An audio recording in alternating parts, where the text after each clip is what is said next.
What a performance it was. It was really wonderful and praiseworthy.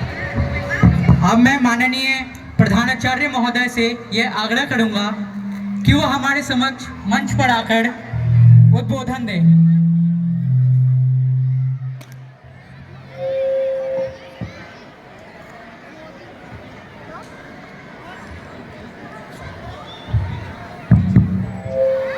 Bharat की भारत माता की भारत माता की भारत देश की आन बान शान तिरंगा ध्वज इस विद्यालय के माननीय सचिव महोदय, हम सभी के अभिभावक माननीय छत्र कारवाजी, अतिथिगण, निदेशक श्रीमान जी, हमारे अभिभावक वृंद, प्रज्ञ आचार्य वृंद, देशभक्त भैया एवं बहनों, एक बार पुनः आप सभी को 77वें स्वतंत्रता दिवस के शुभ अवसर पर हार्दिक बधाई। हम सब जानते हैं 15 अगस्त 1947 को अपना देश आज़ाद हुआ और हम सब सौभाग्यशाली हैं कि आज़ाद भारत में जन्म लिए हैं। जब हम सब आज़ाद भारत में जन्म लिए हैं तो हम सब का कर्तव्य और बढ़ जाता है कि भारत आज़ाद रहे। आज़ादी के लिए चाहे जितने भी परिश्रम करने पड़े, जितने भी कुर्बानियाँ देनी पड़े, हम सब लगातार प्रयत्न करते रहेंगे। 1947 के बाद भारत में अनेक उपलब्धियां हासिल की है, बावजूद इसके अनेक क्षेत्रों में कार्य करने की जरूरत है। आज हम भारतवासी 2047 तक अखंड भारत की कल्पना करते हैं, पर कुछ भारत विरोधी लोग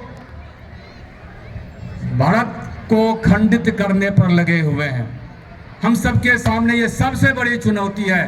उस चुनौती को सामना करने के लिए हम सबको कमर कसना पड़ेगा। 76 वर्ष आज़ादी के बीत गए, बावजूद इसके अभी तक 100% साक्षर नहीं हुए। हम सभी 74 दशमलव कुछ प्रतिशत ही साक्षर हुए हैं। हम सभी इस क्षेत्र में भी कार्य करने की जरूरत है। मेरे प्यारे भैया एवं बहनों, आज अपना देश सुरक्षित है, भारत की सीमा सुरक्षित है उन वीरों के कारण जो हम सब के लिए सीमा पर अनेक प्रकार के कष्ट झेल रहे हैं। आज उन वीरों को श्रद्धांजलि देने का दिन है, जिनके कारण आज यह शुभ दिन हम सभी देख रहे हैं। उन्हें श्रद्धांजलि देने की जरूरत है। प्यारे भैया एवं बहनों, जो सीमा पर कार्य कर रहे हैं, केवल वे ही देशभक्त नहीं हैं, अथवा जो शहीद हो गए हैं वे ही केवल देशभक्त नहीं हैं। आप सब, हम सब भी देशभक्त हो सकते हैं। जहां देश को लगे कि कमी है, हम जब रास्ते से चल रहे हैं, बल्ब जल रहा है, कभी बल्ब का स्विच ऑफ कर रहे हैं, यह भी एक प्रकार की देशभक्ति है। राष्ट्र की संपत्ति का नुकसान हो रहा है, यदि हम उस नुकसान होने को से बचा लें उस संपत्ति को, यह भी एक देशभक्ति है। तो मेरे प्यारे भैया बहनों, कई क्षेत्रों में कार्य करने की जरूरत है। आज सबसे पहले हम सबको शिक्षा के क्षेत्र में आगे बढ़ने की जरूरत है। जब हमारा देश विकसित होगा, हमारा विचार विकसित होगा, जब हमारा विचार विकसित होगा तो फिर हमारे देश के सभी लोग की सोच अच्छी होगी। जब सोच अच्छी होगी तो सकारात्मक सोच के कारण हम सब एक बार पुनः भारत के उन आसीन पर, उस जगह पर बैठेंगे जिसके कारण भारत हमेशा गौरव हासिल करता रहा है। हमारा देश कभी सोने की चिड़िया के नाम से जाना जाता रहा है, लेकिन अब हम चाह रहे हैं कि 2047 तक भारत सोने की चिड़िया नहीं, सोने का शेर के रूप में प्रदर्शित हो। हम सोने के शेर के लिए काम करें भारतवर्ष में, तब हम सब की जो जिम्मेवारी है, हम सबका जो उत्तरदायित्व है, हम यह समझेंगे कि भारत सोने का शेर बन रहा है।